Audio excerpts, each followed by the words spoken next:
So, good morning, everyone.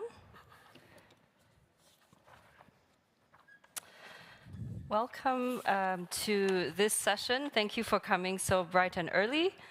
I will just introduce this session.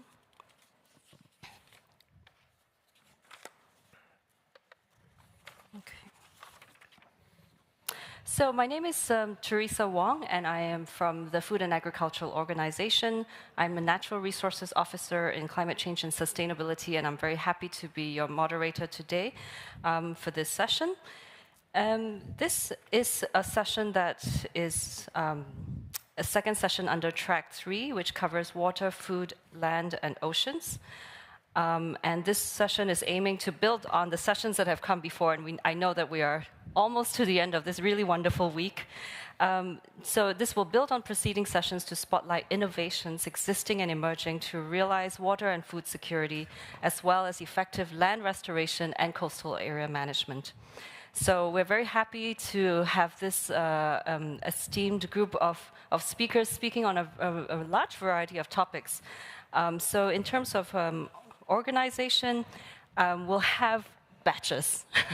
So we'll have a few of the speakers go first, talk about the themes of drylands and desert ecosystems, followed by coastal and marine protection, and then we'll stop and pause for a while and take questions from the audience. We'll take a few questions and pose them to the speakers, and then we move on. Hopefully this will energize us for this first early session today. So please prepare your questions, please pay attention. And so I'm going to start if this, yep. Okay, so I think we will go first to talking about two pretty opposing things, drylands and desert ecosystems management, and also coastal and marine protection and management. So first off, I'd like to introduce Dr. Kishan Kode, who is Regional Team Leader for Environment in the United Nations Development Program, Regional Hub for Arab States. And we work with you, so we're very happy to have you here. So the questions are quite in general. We want you to talk a little bit about how existing and emerging innovations can be scaled up to enable climate change adaptation, transformation, and long-term resilience in the MENA region. And as UNDP, overseeing a lot of this work for many years, what is your perspective on it? Thanks so much, Teresa, FAO, UNFCCC for having us here, Joe, UNFCCC for having us here today. Good morning, colleagues, in-house, online.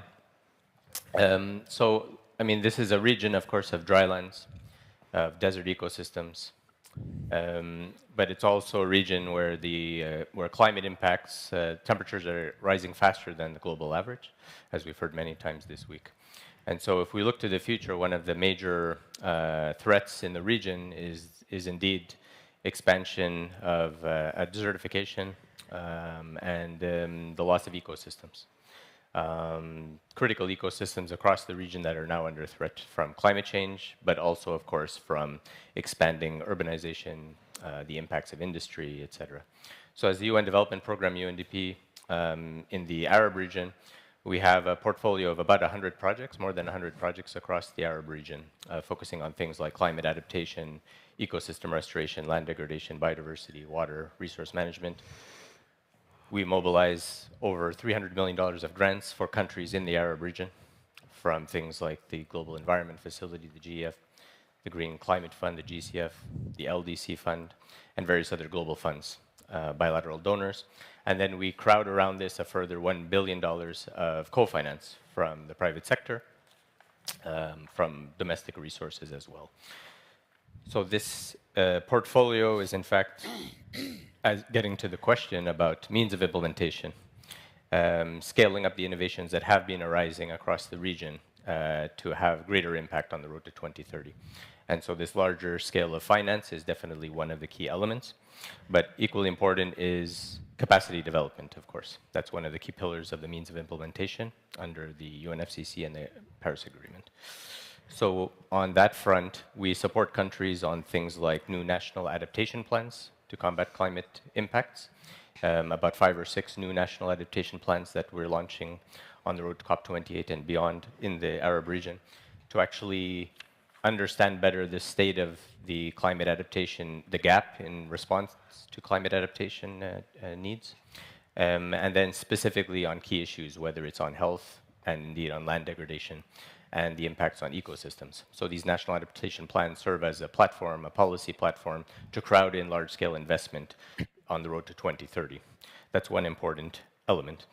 Of course, we helped 80% of developing countries globally develop as well as enhance their NDCs, national climate plans, including many countries across the Arab region. And this also entails integration of land degradation challenges and ecosystem restoration priorities into the NDCs as well. We're also launching a process to enhance national biodiversity action plans, or NBSAPs, under the new global biodiversity framework to reset the targets in line with the new global framework. So about a dozen countries across the Arab region, enhancing national biodiversity action plans and the land degradation and ecosystem component of that, and equally important, national biodiversity finance action plans. So to implement that, but also to achieve the global biodiversity framework targets on halting and restoring ecosystems. So again, bringing together the private and public sector in those processes to scale up finance. A few examples, country examples across the region, in a place like Somalia, where we've had important initiatives on the nexus between climate adaptation, land degradation, and ecosystem restoration in these critical acacia forests in Somalia, which have historically, for hundreds of years, been a source of climate resilient vegetation for nomadic communities, for example, for livestock, but also for communities, actually, for community livelihoods. And in a place like Somalia, the acacia ecosystems are under threat, not just from climate change, but of course from the conversion of acacia into charcoal, largely for export to places like the Gulf and other places for various purposes. So this program actually is building the capacity to shift away from the use of acacia, critical acacia ecosystems for this purpose, alternative livelihoods, but also improved water resource management for those ecosystems, and shifting, for example, to solar solutions rather than using the acacia for energy needs. A number of other examples I could give, including, for example, in the mountains of Lebanon, where we have very important initiatives on achieving land degradation neutrality, establishing a national plan for land degradation neutrality under the UN Convention on Combating Desertification, and working with communities actually on things like national sustainable land use management plans at the community level, at the local level, working with industry, again, on reducing the footprint, ecological footprint of industry, things like the mining sector or the tourism sector, of course, agriculture, forestry sectors, restoring quarries after they've lived their life, but putting them back into some reasonable shape for communities and for ecosystems.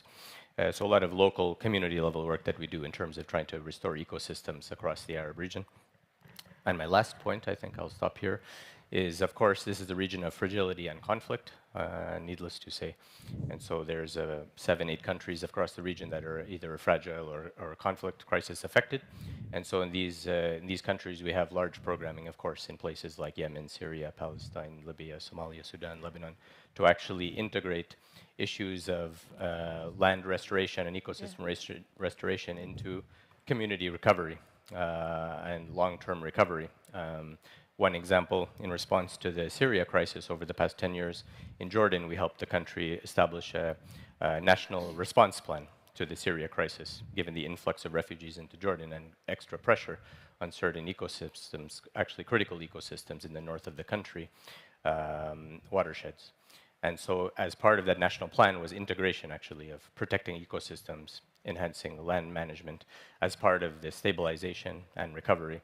And very important cases through our work also in places like Yemen and Syria and Palestine as well, which I'll be happy to talk about further.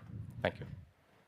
Thank you very much, Kishan, for this. Actually, you're the great person to go first, because I think you've covered a breadth of a lot of things that we're talking about. The importance of a few sorts of issues in the Arab region that we must take into account when we think about adaptation. It's land degradation, biodiversity loss, and also community recovery after crisis. And we know that we do have some of these issues. You also alluded to some of the support that UNDP gives on capacities. Delving a little bit into finance, there's a hint of that which we will refer to later, and also reminding us that it's now a given that we need to integrate, the NBSAP's biodiversity, land degradation, neutrality, and all these other objectives together in our adaptation objectives. It's a given, I would say. So thank you so much, Kishan, for that, for actually really setting the stage, and we will, I think, have a lot of these themes elaborated on. We have Dr. Daouda Ndaye here, and I think maybe this is a really good segue to talk about water resources management and another key issue in the region, and then sort of moving on from there. So if you've just arrived, we are in session 4 of track 3, Systems Innovation and the Water Land Food Nexus. And welcome to everyone just coming in and getting their coffee. We're off to a start today with Dr. Kishan from UNDP, and now moving on to Dr. Daouda, who's the Manager, Climate Change and Environment Division of the Islamic Development Bank. So Daouda, can you tell us about existing and emerging innovations that can be scaled up from the perspective of the bank, or what you've seen in terms of bankable projects to enable adaptation and transformation and resilience in the MENA region, with respect to the Nexus, with respect to water resources management? What are some of these entry points that we can take away with? Thank you. Thank you. So I think in the region, we are very lucky to have a few emerging institutions that are doing a great job in terms of research and innovation. We have CAPSAC, we have the KAUST, King Abdulaziz University for Science and Technology. We also have ICBA, which is located in Dubai, and that the bank has helped establish for some time now, and the bank is supporting on an annual basis. And ICBA, which is the International Center for Biosaline Agriculture, they are really doing a good job in looking at that nexus of water, agriculture and land degradation, especially in a context of salinity. And you can see that many of these innovations that have been tested at a small scale, now we are looking at ways to expand them in different regions, not only in the MENA region, but also in different regions. With the COVID and also the food security issue that happened a couple of years ago, the bank had launched a package of 10.5 billion US dollars, which was a food security response program, and which covered all the member countries of the bank, including the MENA region. And in Jordan, there was already a project that was financed by the bank, looking at increasing the storage capacity of crops in the country. Also, as a group, we have supported trading in terms of long-term availability of those important crops, such as wheat, in countries like Egypt. So just to say that with linking that aspect of research innovation and looking at ways to scaling up we have a few instruments that have been established and that have been quite successful. For example, the reverse linkage mechanism, which is a South-South triangular cooperation mechanism that has been developed at the ISDB, where member countries can support other member countries in technology transfers, for example, capacity building. And we can see these examples could be used. We are also discussing with ICBA, like I said, to see how in our food security program and our commodity value chain program that we are establishing in different countries, looking at rice, looking at cassava. I mean, I know it's not in this region, but just some examples where we could see how the technologies could be transferred in these big projects that we have established. We also have the Science and Technology and Innovation division within the bank, which is also supporting innovation in the MENA region and in other regions where research institutions can also have access to grants that can be used and where the solutions can be used can be scaled up in our existing projects. Right now, we are also supporting, we are collaborating with RICRI, which is a regional center based in Cairo. With them, we are looking at mapping the different centers of excellence existing in the region, and that can support the deployment of renewable energy, and also looking at the Nexus water, energy, and food when it comes to solar power. This is very important, and we see it increasingly. How can we use land management to make sure that the use of solar power is optimal and can be used not only for food production, for energy, but also for water availability in selected areas. So these are a few examples of activities that the bank is currently pursuing, along with more important projects, of the size of 50 to 100 million that are supporting communities in the region. The desalination plants as well that we are supporting in countries like Bahrain, they are also in help of not only food production but also availability of water for the communities. So I will stop there. Thank you. Thank you so much, Dr. Daouda. I think we're really inching this morning into some of the key issues and going in depth. We talked about yesterday, we were in a session together, how agriculture is the largest user of water in this region, 70 to 80 to 85% in some countries.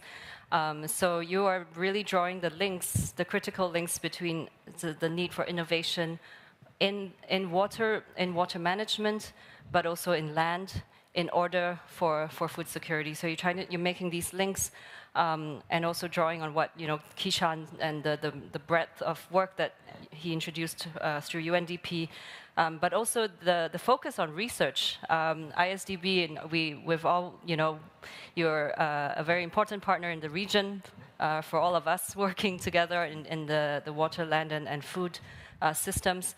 But your support of research is key, and maybe this is what we call in FAO terminology an accelerator, right? that I think is essential. You're a bank, but you also support the institutions that really come up with some of these solutions or bring solutions together. A lot of it is actually gathering innovations around from the private sector, from traditional knowledge, even from all the very exciting kind of scene in sort of agriculture and land and water. So thank you so much for that intervention. I think we're really getting some breadth, but also some depth in this conversation. Right now, I think this is also with thanks to the UN Climate Change for putting up this session and also encouraging us to have a more interactive time here. So early in the morning, with or without coffee, it's tough.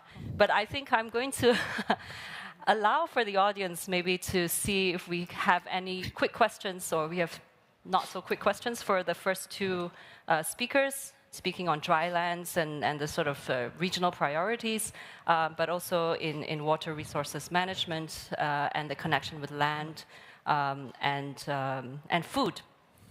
Any questions for the two speakers now? I'm having a hard time seeing people in the audience. Okay, there we go. We've lit you all up. So, there's one. Okay, I'm trying to. Okay, please go ahead. Is there a microphone that could come? We can get a microphone to the audience. Can we get a microphone?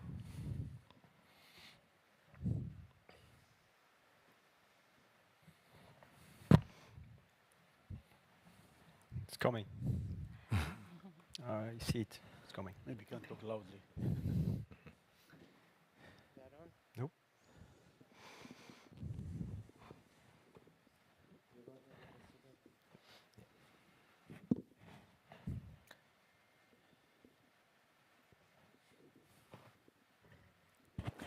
Okay, if you would introduce yourself, where your organization, and pose a question. Yeah. So I'm James Olson. I am at Georgetown University in Qatar. And I would like to hear a little bit more about what both of our first two speakers brought up, and that is the potential for conflict when we're looking at, say, biodiversity or land management versus, the need for renewable energy and, the focus on emissions reductions and this kind of thing. And so how do your organizations sort of prioritize as you're looking at various projects or as you're considering various proposals or working with your clients? How do you keep aware of that and try to ensure a more dynamic approach to projects as opposed to allowing that conflict to exist? So the question posed. Yeah, anyone would like to take? Kishan, go ahead. Yeah, so I mean, there's definitely different priorities at the country level and at the regional level. So I mean, I think the biodiversity and land degradation challenges and opportunities and priorities don't necessarily always conflict with the climate mitigation energy priorities, actually. There's definitely scope there, but actually there's also a lot of synergy. So when we're doing our programming at the country level, we're increasingly trying to find integrated solutions, actually. So we have now a new generation of integrated programming, where we're actually addressing biodiversity, land degradation, water resource management, waste management, energy, and various other topics, waste management, plastics, etc., in comprehensive programming. So addressing them together. And in that process, then you look at trade-offs, opportunities, synergies, and all these issues, rather than indeed having parallel projects that sometime end up. So just as one example, often in many countries globally and even in this region, scaling up solar solutions for irrigation, just as one example. And of course, that's a big need for communities to actually have lower cost, more energy independent forms of water for their livelihoods, for their farms and their livelihoods. After the operational cost, it's relatively cheap than maintenance. There's no utility cost for that energy, right? The solar, decentralized solar. Of course, in some places, this has led to rapid extraction of the groundwater resources, which, of course, it's the most water scarce region of the world. So actually, in some cases, the use of solar solutions has led actually to further degradation or rapid depletion of water resources. which of course is connected then with ecosystems and land degradation and desertification when there's a lack of water. So there are those synergies and trade-offs, definitely, as you were saying. And I think one of the key challenges is then to look at these systems approaches where you factor in all the dimensions through the kind of Nexus solutions that my colleague was mentioning as well. Mm. Yeah. Now at the bank, what we're doing is that, so we're supporting different sectors. We're supporting agriculture, energy, rural development, etc. But at the same time, not only we have set environmental and social safeguards, looking at, for each of these interventions, how it's affecting biodiversity, how it's affecting, some social aspects, etc. So we make sure that at least these do not impact. So those, whether it is biodiversity or other key issues. And at the same time, in each of the interventions, whether it is in agriculture, in health, education, or any of those, we always look at opportunities for energy efficiency, for use of renewable energy. So we look at it through all these different lenses. What are the climate co-benefits that we can provide to our projects? And then at the same time, we look at the safeguards to make sure that it's not impacting biodiversity. So there's a lot of discussion and consultation before any project is approved by the board to make sure that all of these conflicts are avoided. Thank you for that question. I think actually the first question of the day is probably the most difficult one that you've posed. I mean, for FAO as well, this is, we want to promote this nexus because we need to necessarily think about, so the nexus is getting pretty long, it's water, land, food, energy, but it's not on a project basis. I mean, we can't really think about that. As Kishan said, I think that one of the biggest challenges is to get people to really assess the trade-offs. I see that as maybe a bit of a gap in this region. We also can't really do this without all the institutional mechanisms around it. It's not a standalone project, right? Various institutions, we're working on water efficiency, water allocation, sustainability, productivity, how to get more out of a single drop of water. Those are also important, that policy linkages, the institutional environment around the Nexus, I think, is not to be missed out. I mean, you can't really do without that. So, and thank you for also alluding to some of the mechanisms to try to encourage a more systems approach that also looks at safeguards and all. We have dimmed the lights, but is there another question for Kishan and Dauda in particular? The second row. Okay, we do have one. Please, a microphone in the second row. Thank you. Hi, my name is Ruba Al-Farh, and I work for Red Sea Global. I'm just probably building on what Dr. Olson said and what the speakers have mentioned. If you add another layer, which is the social challenge, and I like the example that you used in Somalia at the forest, acacia forest, and it's not always easy to transition communities. How do you prioritize? It's not just biodiversity and land restoration, there's livelihoods. And that, I think it just becomes a bit more complex when you add that social layer into this. Yes. Any response or another question to add on? No.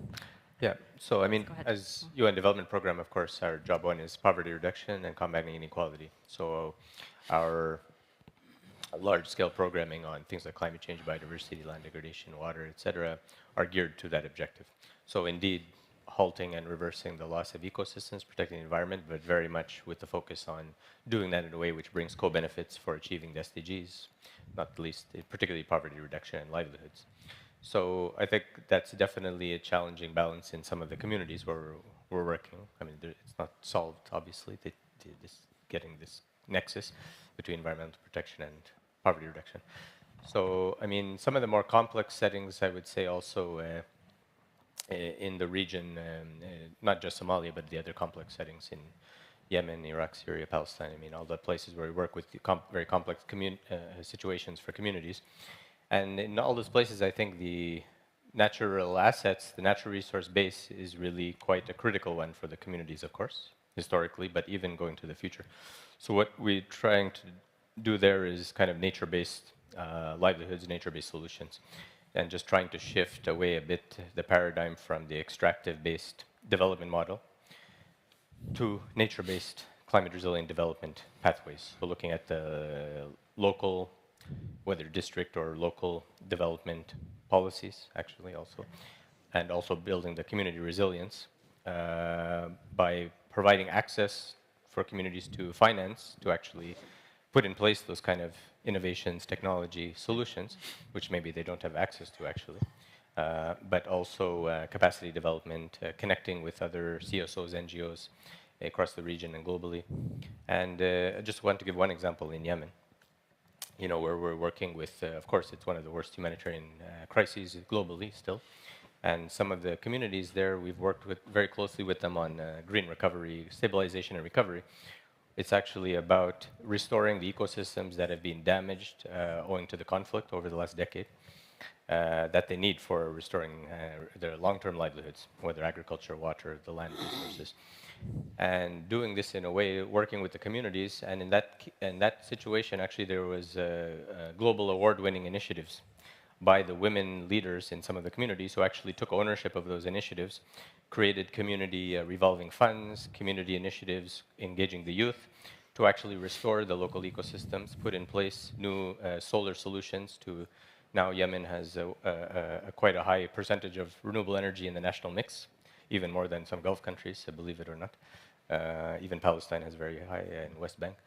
So actually, you're starting to see communities in places where you wouldn't expect it, where they're actually out of need.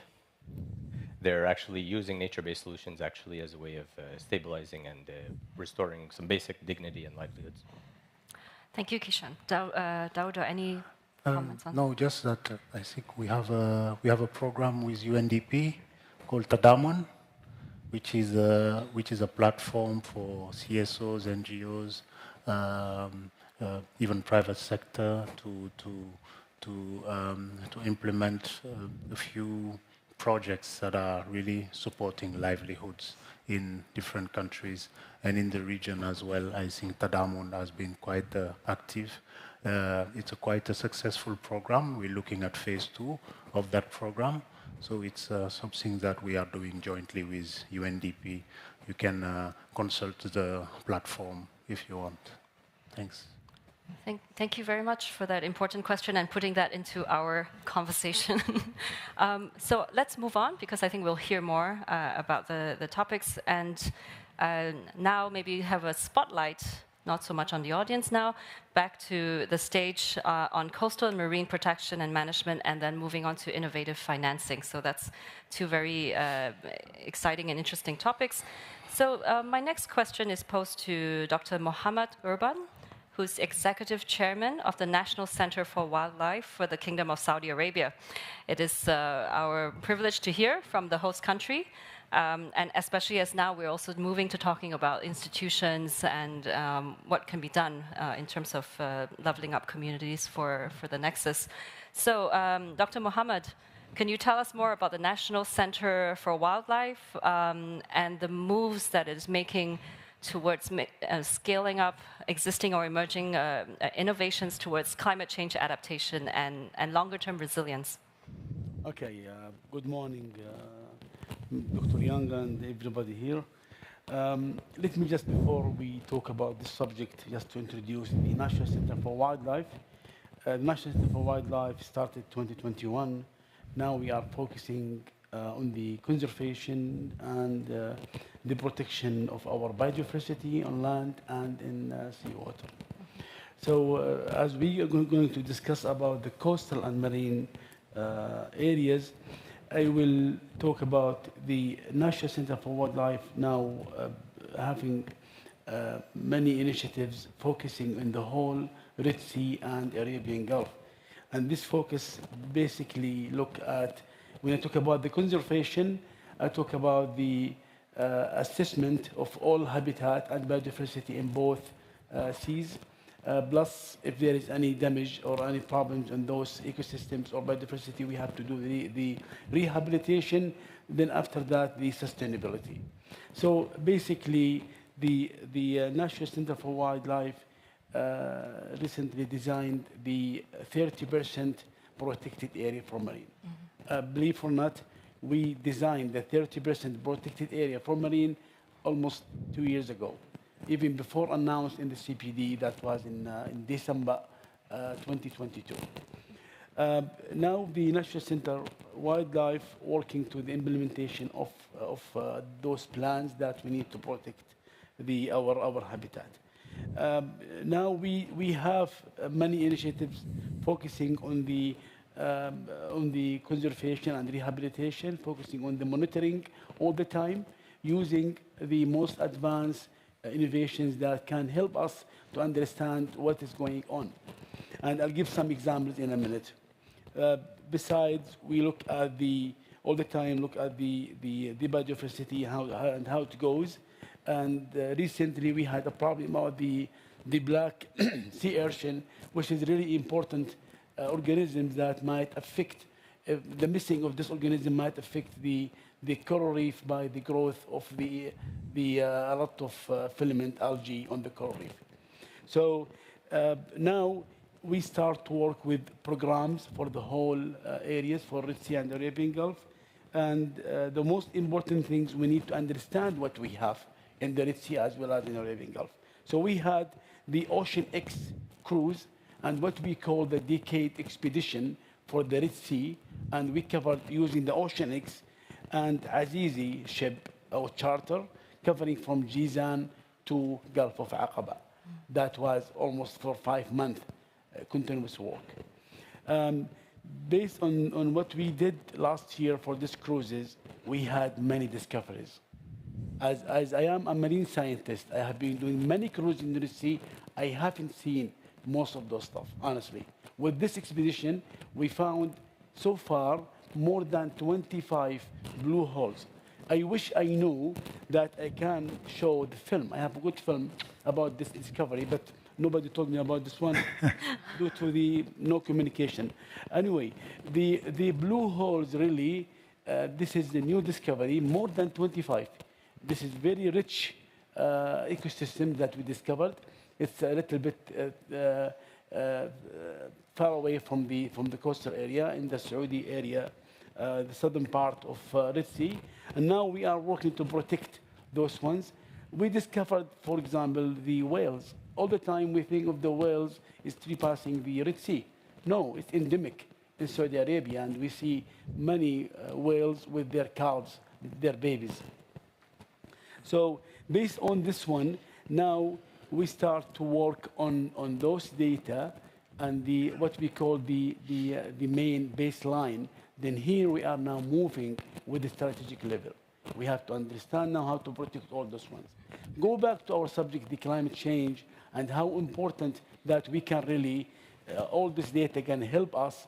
This is what we are doing right now. We are using the innovations to monitor all the, especially the early systems warning for any problems might come to the Red Sea. Especially now we have giga and big projects on the Red Sea, like the Red Sea Global and NEOM and Amala. So we are trying to support them by all those information. And for example, when we discovered the sea urchin, the National Center for Wildlife right away has community, including all those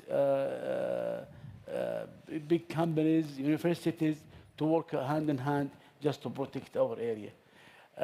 So what we are doing now, we are building new warning systems that we can follow all our habitat and ecosystem, especially the coral reef and seagrass and mangrove, which are really the main ecosystem and rich system in Red Sea as well as in the Arabian Gulf. So the system now that what we are building right now is basically looking the HABs, the harmful algal blooms, looking for if there is any kind of oil spill, how to protect, and in cooperation with our colleagues in the compliance center, and also warning system for monitoring the coral reef. And you know the impact of climate change on the coral reef. And now we are having new systems, especially in the protected area. So the National Center for Wildlife now can focus with monitoring, with new innovations.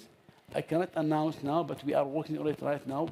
Very soon, it will be established in most of the protected areas, marine protected areas in Red Sea, as well as in Arabian Gulf, just to monitor when the climate change really challenges that really impact our ecosystems.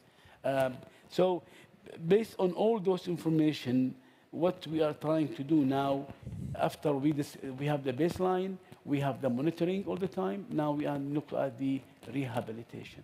And this really, the center start work on this one, starting right now with Farasan Islands, as it is MAP, Man and Biosphere Reserve. We are trying now really to protect all our those ones, and now we are working to rehabilitate and stop any damage coming to our habitat. So basically, this is what we are trying to do right now, and using those warning system with models, of course. Let me give example of the hub. The hub we use the eye of the sky, the satellite images, to look at if there is any hub coming, and by using the hydrodynamic model, we will understand where this hub going toward which area. It's going to area like, for example, Red Sea Global or NEOM, or we have to warn them and just tell them what is the situation and how to really put the caution before this happens. Another example, the crown thorn starfish. Crown starfish, thorn starfish, if it really hit any area, it will damage all the coral reef.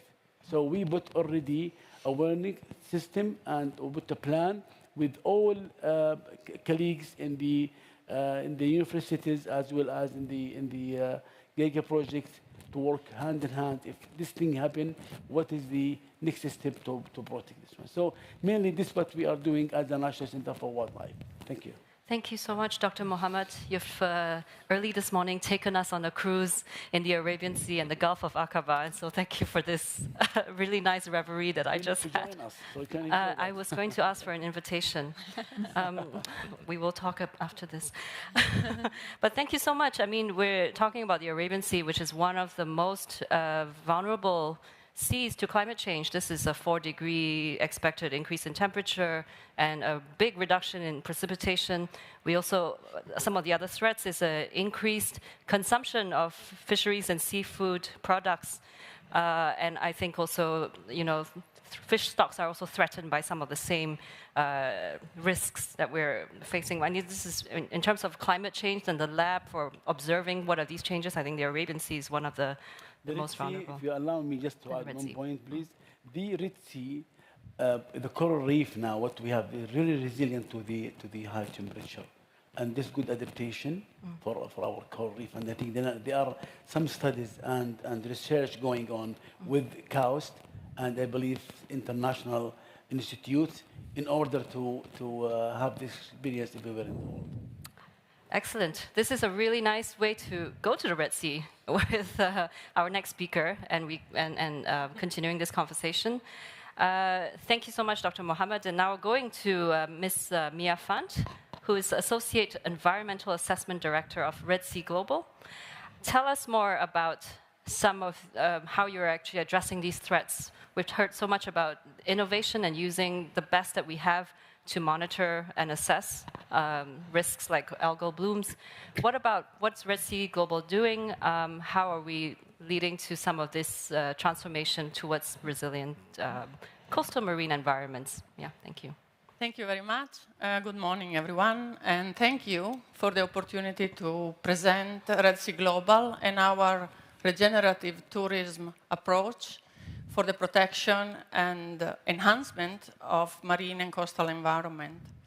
Red Sea Global is a tourism development company founded by the Public Investment Fund of Saudi Arabia with the mandate to develop a number of luxury tourism destinations on the coast of the Red Sea. Red Sea Global has a vision to drive a new, responsible and regenerative tourism development model so that we not only develop new tourism destinations, but we make a positive impact on the environment within our areas and on their communities in our areas and in the wider socioeconomy of Saudi Arabia.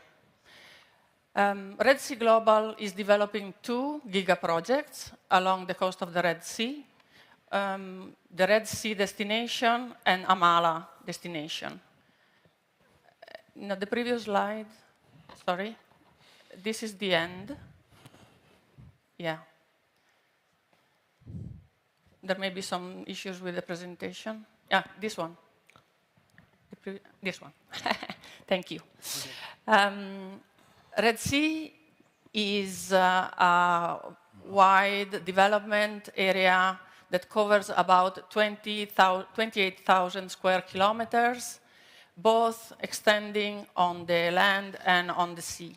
And it covers an outstanding variety of natural features, ranging from mountain canyons, wadis, dunes, a volcano, and marine ecosystems.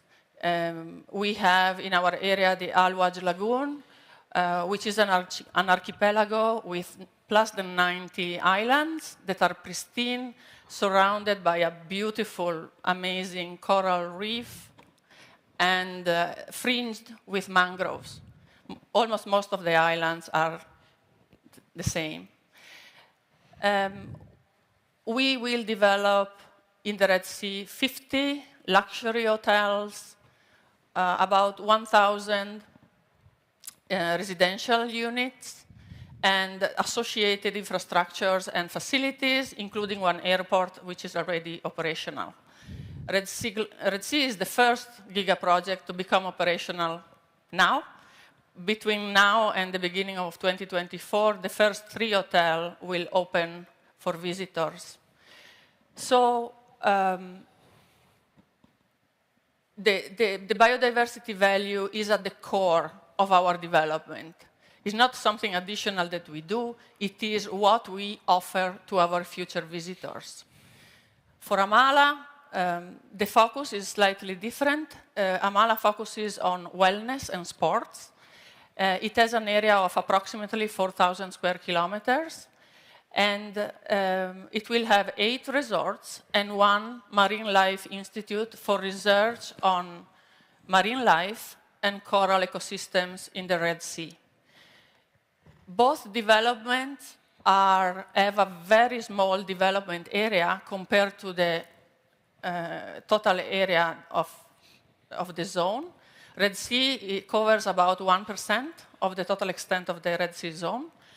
Amala covers about 5% of the extent of the Amala zone. We also have a number of other projects along the coast of the Red Sea. These are in the early stages of evaluation, planning, and branding. Next slide, please. Okay. We will get there. How do we apply this regenerative tourism model in our project life cycle? We are a tourism development company, so what we do is to plan and design and construct and operate this tourism destination. The regenerative approach asks us to put a responsible and, let's say, long-term phased approach for the conservation of the environment, values, and the cultural values and the social values within our areas. I would like to bring you 3 examples of what we do. The first one is marine spatial planning. At the early stages of at the beginning of the Red Sea project development, we undertook a comprehensive marine spatial planning exercise to support the concept planning of the destination in collaboration with King Abdullah University, KAUST, And this was aimed at identifying the sensitivities and the biodiversity values included in our areas, both on the marine, in the marine side, and identify constraints and opportunities for the development. As a result, we identified 22 islands for development, while the other 70 that are in the archipelagos were set aside for conservation of biodiversity and protection of the marine ecosystems.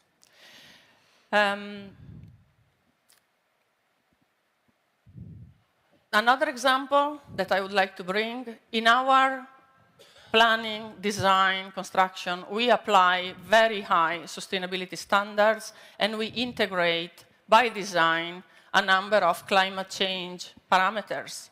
However, we are going a little bit further. We are developing an integrated carbon accounting and natural capital accounting mechanism for both Red Sea and Amala, so we are able to apply internationally recognized methodologies to understand the value and the benefit that we are gaining from our environmental and cultural assets, and transfer this information in a very robust, scientifically based, and internationally accepted way, so that it is transparent how we are targeting our very ambitious goal of achieving net zero carbon for operation and 30% net gain in biodiversity conservation benefits by 2040. With these mechanisms, we are able to show internally, but also to our future visitors and other stakeholders, what is the value of the ecosystems that we are trying to protect, but also to use for our destinations, and what are the, in very quantitative way, what are the benefits that we get from that. This will also enable us to target innovative financing tools, such, for example, green funding or carbon market or biodiversity credit. That is something that is becoming more and more popular. The third example that I would like to bring is how we actually protect, restore, and regenerate the priority ecosystems in our destinations, starting from mangroves. In the Al-Waj Lagoon, which is part of the Red Sea destination, we have a very significant coverage of mangrove forest. This amounts approximately to 2,700 square kilometers, which in the whole of the Red Sea is a significant percentage. There are two species, the gray and red mangrove. We are trying in our design and planning to avoid encroaching on mangroves, but when we have to, then we plan for restoration and regeneration of these ecosystems at locations that are not separated from the development, but they are actually integrated in the development planning, so they become part of the offering. We are developing mangrove parks in which our visitors and our residents as well will go and enjoy this beautiful ecosystem with its rich biodiversity and its quiet and, you know, amazing, let's say, landscape. We have constructed the largest gray mangrove nursery in the region. This nursery is developed in collaboration with the National Center for Vegetation Conservation and Development. And it will supply 1 million mangrove that will be used, as I said, to restore or generate new mangrove habitat within our destination area. This mangrove was open on Mangrove Day this year, and you can see our CEO cutting the ribbon for this really very important result for us. Mia, do you have just a last point? Because yes, I have a last point. Okay, thank you. Next slide. The other habitat is that I want to touch on is corals.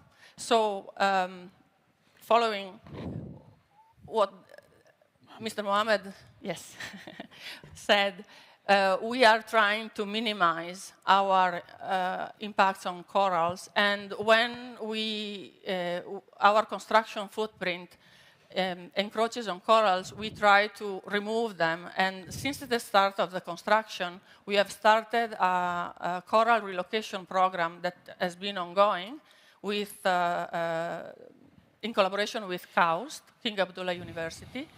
And we are identifying suitable locations where this coral can be relocated and can regenerate coral communities that are similar or better to those that we have lost.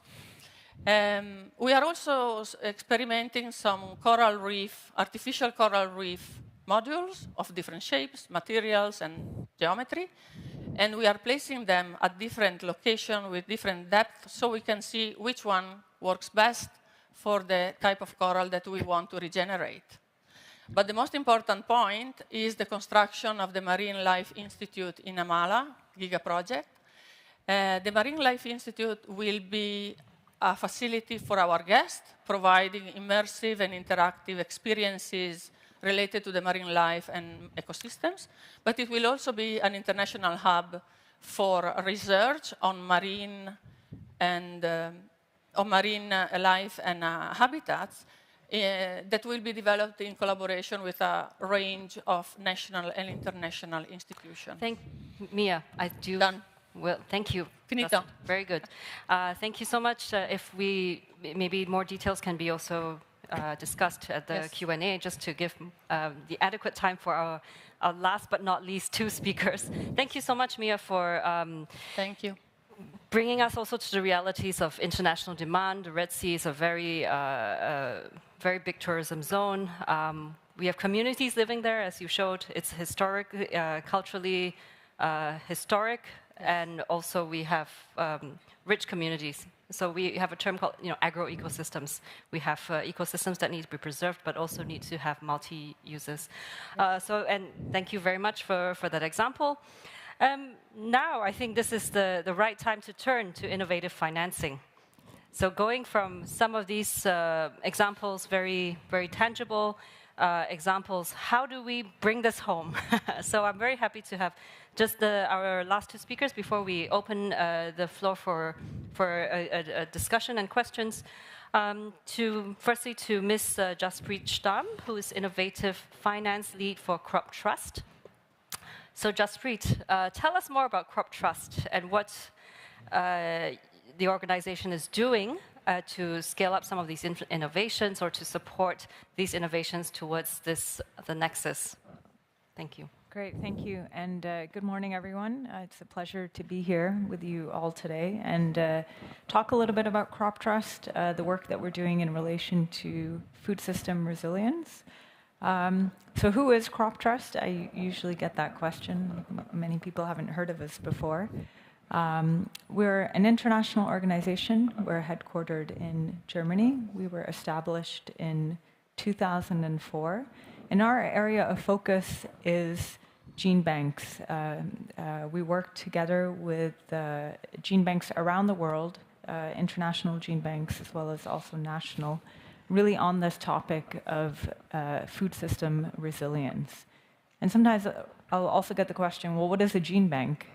Which is a fair point. A gene bank is essentially, it's a bank that holds plant material, variety of plant material that can be, depending on the plant, in the form of seeds, or it can actually be small versions of the plants and the varieties themselves.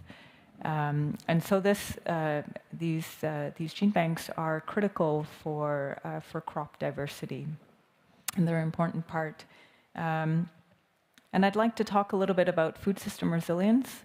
I think it's no secret to those in the room that our food system is not well prepared for the climate change challenges that we are facing now and that we will face in the future.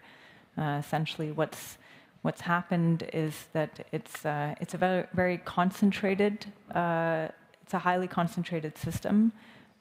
We have more than 50% of our calories that humans consume come from 3 crops: wheat, maize, and rice. And even when we look at those crops, the varieties that are being grown by farmers around the world, if we look at what's happened over the past decades, because there has been, and understandably so, a very strong focus on maximizing yield, it's meant that varieties that perhaps are more resilient to a variety of environmental conditions, more nutritious, have been deprioritized in that emphasis on yield. So right now we don't have a lot of resilience in our food system, and of course when we think of climate change and we think of what we need for the future, it is exactly that diversity and it is that resilience. So if we can't find that diversity in farmers' fields, and we can't find that diversity in the crop world relatives, which were areas where in generations past, farmers, researchers, breeders, that's where they would go to find the diversity to breed new varieties when there was changing environmental conditions, when they were moving to new locations. If that diversity is not available anymore in nature or is shrinking, then that's where gene banks play an increasingly important role, because it's essentially, it is that diversity that we'll need for the climate adapted crops of today and of the future. And that's really where Crop Trust comes in. So as mentioned, we're an international organization. We were founded in 2004, and we were put in place at the time of the establishment of a multilateral treaty that focuses on plant genetic resources and really recognizes that they're a global common good and something that needs to be protected globally and needs to be protected at the long term. And the Crop Trust was put into place with that mandate to provide stable, long-term funding to these gene banks around the world. And so what we do is we provide operational financial support to essential collections. We also provide very deep capacity building, technical assistance to gene banks, both at the international level as well as at the national level. And we also work on what we call sort of system-wide services, so improving access to the diversity that is held in these gene banks, whether that means digitizing, helping to support the gene banks to digitize their collections, developing an online platform to make what's held in these gene banks more available and comparable and accessible to researchers and breeders. And the piece I'd like to focus on today, sort of the innovative finance piece, is the way that we do some of the work that we're doing, sort of a key component, and that is really that the Crop Trust, we have an endowment model. So essentially that means that we receive financial contributions primarily from governments, and those contributions aren't spent directly, but they go into an investment portfolio. And it's part of those investment earnings from that investment portfolio that we use every year to give out operational financial support and also to fund some of our technical assistance activities. And why is this innovative? Why am I talking about this? As mentioned, I mean, we've been around almost 20 years. There's a few aspects I'd like to emphasize. I think on the one side, it's not new, but it is innovative when we think of how a lot of development financing is structured, which is really, it's programmatic, it's 3 to 5 years, it's focused on results on the ground at the end of that period. We do have those questions around, well, what is the long-term sustainability of these initiatives? How can we sort of ensure the viability? But when you consider an endowment model, it's exactly set up with that purpose in mind. It is set up to provide a perpetual source of funding because it recognizes that there are aspects, for example, crop diversity, this global common good, that require stable, long-term operational funding. And that's one point I'd like to emphasize. A second is the Crop Trust operates at a global level. And I think that's also something. I mean, we have a lot of initiatives, again, understandably, that really come in at the national level, but there are conversations around how do we adequately fund global common goods, and the Crop Trust, Crop Diversity, is an excellent example of how we do need solutions that are operating at that global level, and we're a fantastic example of something that has been doing exactly that for close to 2 decades. And so I think just to kind of wrap things up, I think some points that I'd like to bring across in terms of my own experience working on this topic is, I think I'd like to encourage, when we think about innovation, it's not always about creating new things. I think the innovation can also be around asking questions that existing infrastructure that we have available, is it adequately funded? Are we maximizing the potential of what is already in place? And I think that sometimes it may not be as exciting, it may not sort of have those headlines, but I think if we really are thinking about transformation, food systems transformation or general transformations, it's not always about new. I think it's about going back and making sure solutions that are in place are really operating at that maximum.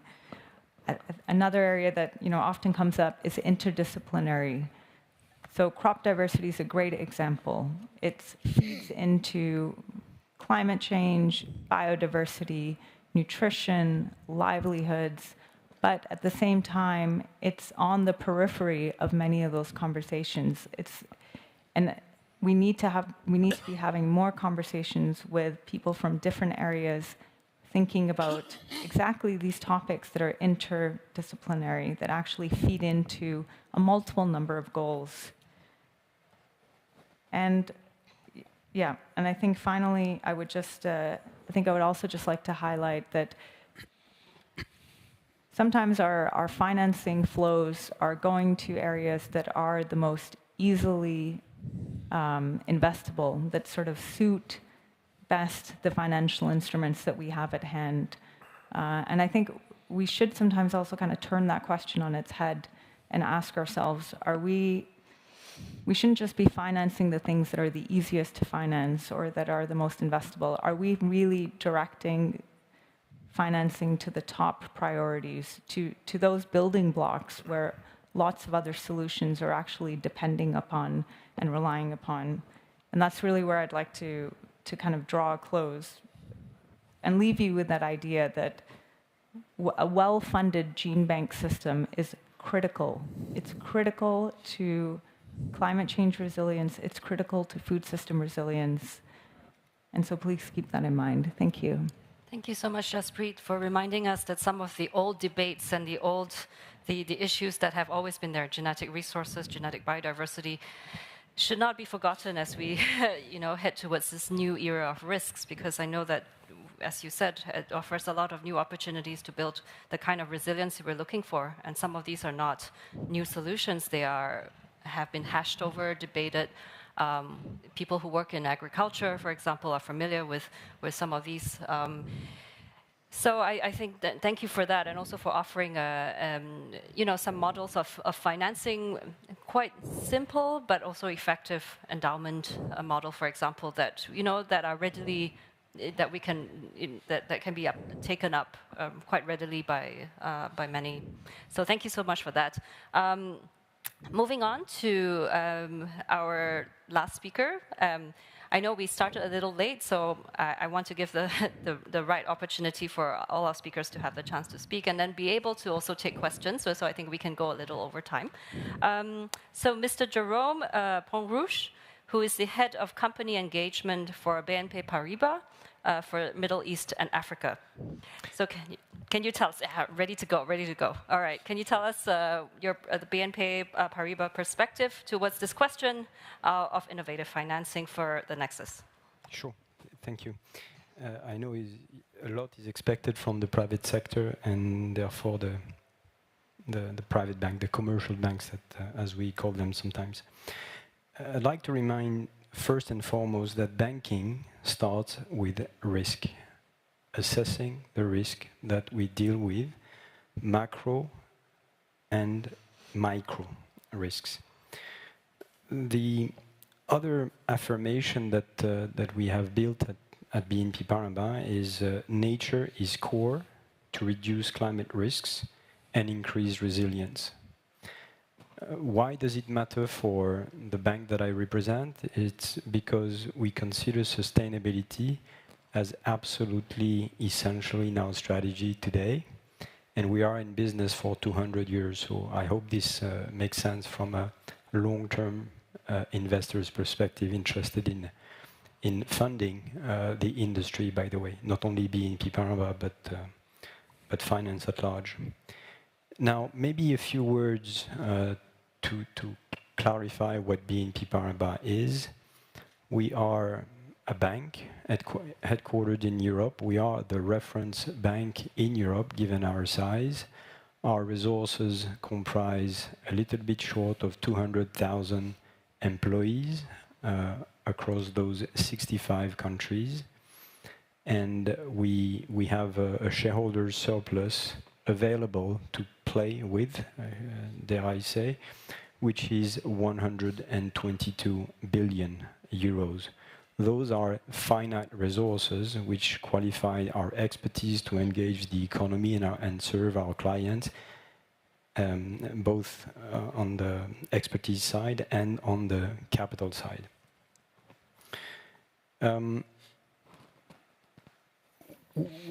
I'm expected to speak about innovative financing. I think sustainable finance is meant to innovate, but as a matter of fact, sustainable finance is a minority of global finance.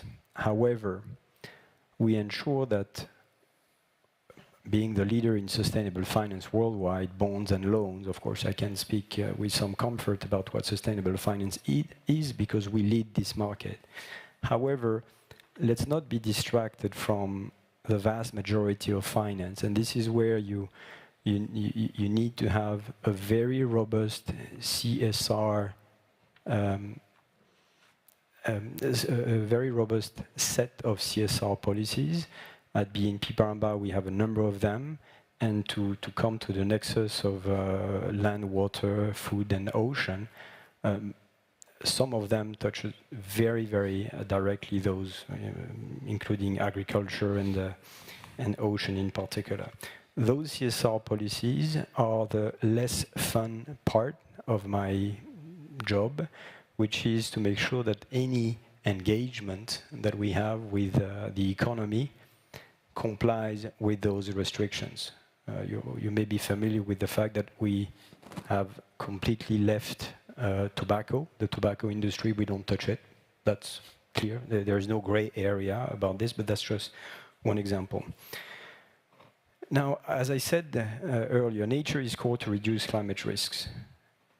And we see that risk as absolutely defining the future of finance and the future of society and the future of civilization as we know it today. What we know for sure is that we don't know enough.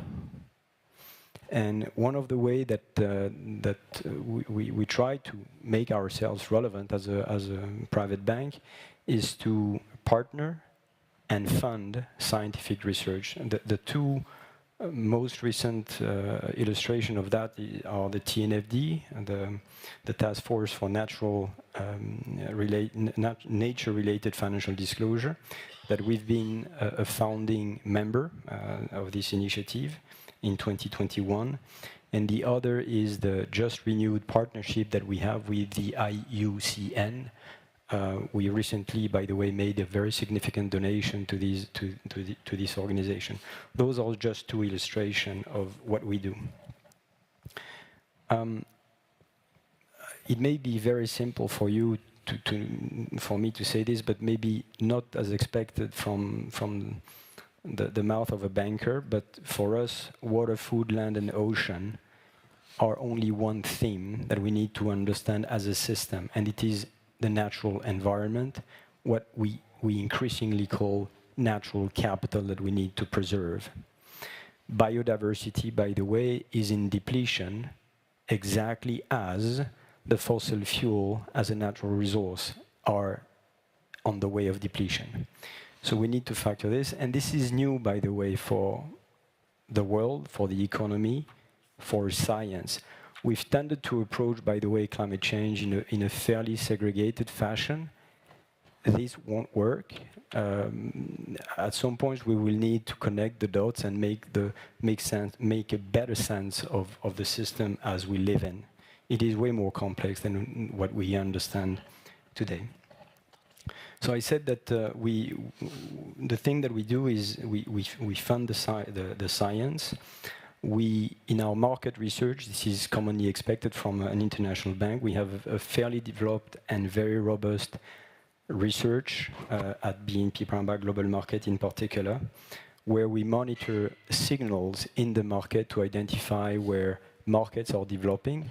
Water, for example, is something that will emerge as an asset of much higher value than it is today, and that is worth not only for emerging markets in Africa, for example, or in Asia, but also throughout Europe. You're aware of that.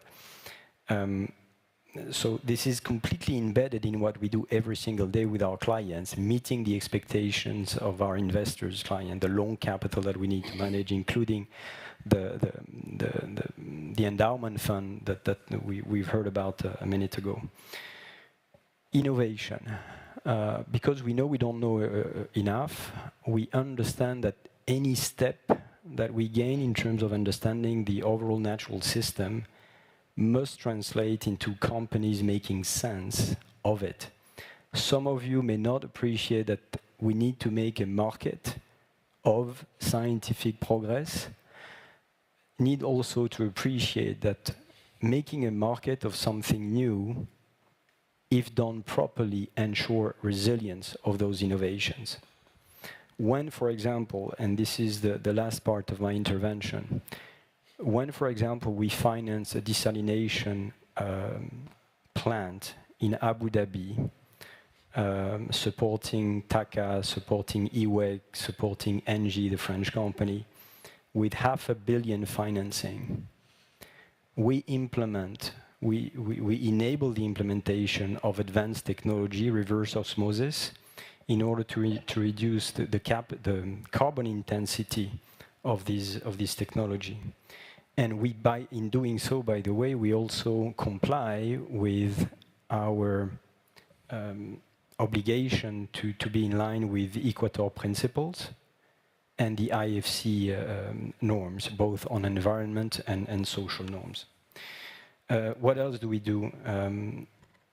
In partnership with the World Bank and because we speak about the region here, we partner with the World Bank and the IBRD in the African continent, across sub-Saharan countries, to develop water infrastructure.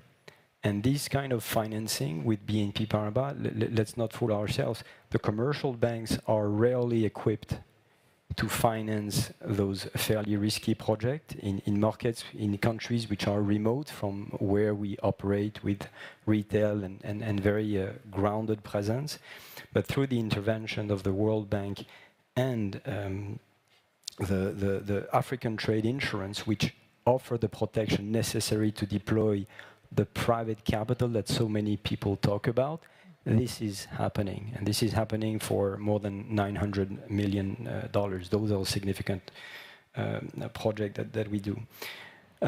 Other product that we do is relates to the increasing ESG investor demand, and that's all the fund product that we do: water-linked equity basket, BNP Paribas Aqua Fund, regenerative agricultural fund. I mean, I'm not going to advertise what we do, but this is just an attempt to explain what we do, and I'll conclude on this. I think this year we concluded the acquisition of a majority stake on a company which is based in Denmark. The name is IWC, International Woodland Company. Because despite our size, the size of our balance sheet is only 2.6 trillion euros, we know what we don't know. There are so many things that we don't understand about this system. And one of them is the fact that we don't understand enough nature and how it relates. We needed to take a stake in this fund manager because for 30 years, this very advanced, scientifically advanced company managed forestry. Forestry which is sustainable, biodiverse, and still produce product, wood, for human use. That is the kind of thing that we do. Thank you very much, Jerome, for that. Sure. I do note that you and Daouda might have to leave. Yes, but I can take one or two questions if there are any. Let's have some. All right. Thank you so much, Daouda, for being here. I know Jerome has to leave, so if there are any questions. Okay.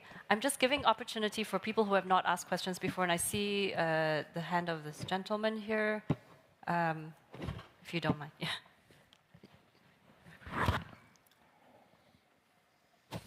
Hello, everyone, and good morning.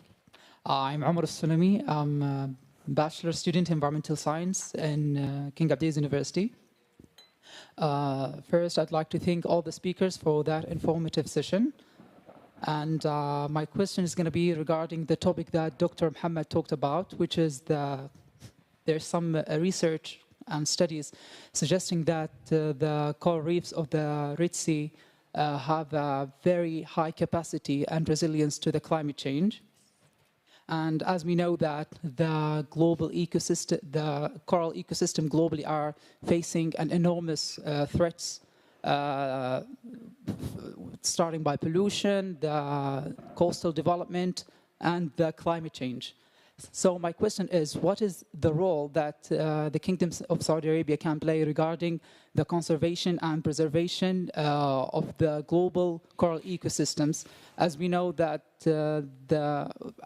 more specifically, are there any policies or agreement of the genetic exchange between the centers, for instance, in Australia or in Florida? Thank you. That's my question. Thank you. So we'll take a few questions. For the interest of time, if you could stay for another 5-10 minutes. I know we're a little over. Sorry, lady at the back, please. Thank you. And this is a question for Mr. Jerome. You mentioned that right now, the way that we think about climate is very siloed and climate impacts. So from a financial services perspective, from a banking perspective, how can investors operate in a more integrated way so that we are not thinking about water separate from carbon, separate from biodiversity and forestry, etc. So if you could share your thoughts on how we can innovate when it comes to the financial services side and integration, that would be great. Yeah, sure. The situation is improving, by the way, siloed but improving. The answer is 2 words: ESG assessment. ESG assessment for any company is a profound driver for management decision making. In a bank, as I said earlier, risk is the essence of our activity. No credit decision can be made, at least at BNP Paribas, without what you can call a CSR profiling or an ESG assessment, as we call it today. So the ESG assessment, and that's why I need to leave very quickly because we have a training on this internally for the regional staff. The ESG assessment is a way for any banker and their associate to profile the clients and the project. In this ESG assessment, we cover every single question pertaining to E, S, and G. And depending on the score, we are more or less comfortable to deploy human and capital resources to support this client or project. And that includes biodiversity, that includes human rights, that includes carbon footprint, carbon efficiency. One driver that I did not mention and I should have is that it was alluded to earlier, the emergence of a more cohesive approach to how we make the world more sustainable will probably use carbon credit when we define market integrity for this market. We're not there yet. And something that we start talking about is the biodiversity performance of anything humans do. That is something that will happen, hopefully with advanced regulation. Thank you, Jerome. I'm glad we got a chance to ask you a question. I'm getting signals, is that right, that we have to end? Sorry? 6 minutes. Okay, so I think maybe let's have, are there any, just one more burning question in the audience? If we could then save the last word for Dr. Mohammed to answer the question about coral reefs, but maybe zooming in on the policy, the policy side of things, because I think that was not covered so much in the presentation. Okay, thank you so much. Thank you, Omar, for the question. I think, yes, Kingdom of Saudi Arabia working very hard to really protect the coral reef and contribute globally to save this ecosystem more than just animal. I think one of the contributions from the kingdom, in the last G20 we had in Saudi Arabia, and previously, we had a platform called Cordab.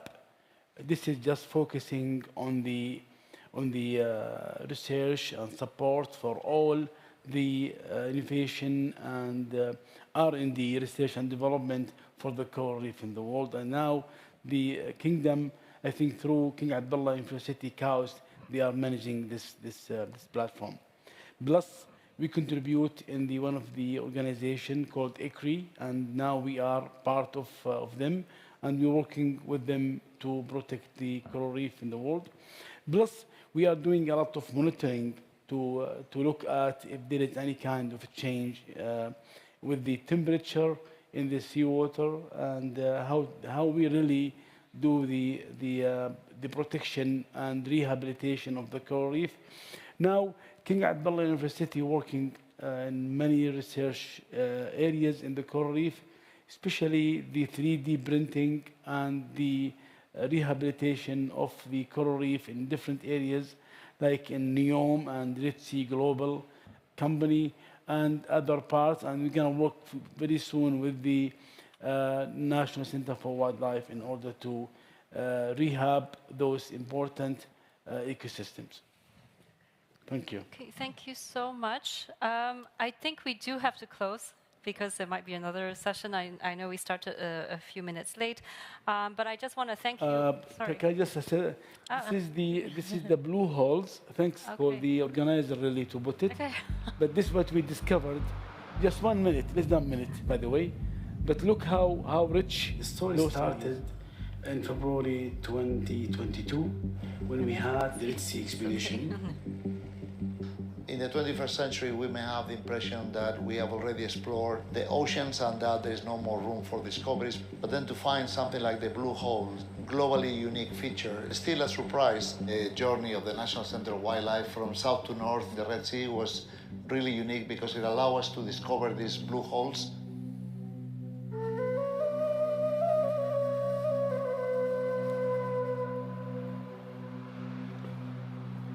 Blue holes are basically rings of coral that we see from the surface, but below the surface what we have is a cylinder that rises from depths of 700 to 900 meter deep. Oh wow, that's gonna be so happy, huh? Those are the whales. Often come back to the same space. It's such new information for us.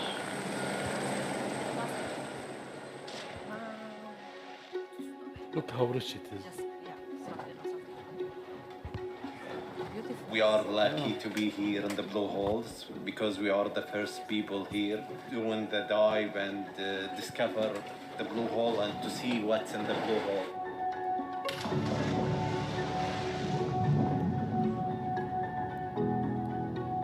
We want to know more about the diversity of the marine.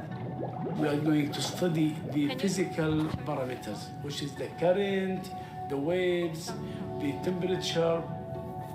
We have to study it and know it to start to understand it and respect it more. If you want to, excuse me, finish. Okay. Can we? When the top of it is full of biodiversity, specifically different type of healthy coral reef. And if you go down deep, you're gonna see. Thank you so much. Again, taking us back to the Arabian Sea. That's a very nice way to end. Thank you so much for everyone, especially to all our speakers for their really engaging comments. It's really very, very hard to summarize, so I will not do that. And also with regards to time, but I will say that there will be another session under track 3.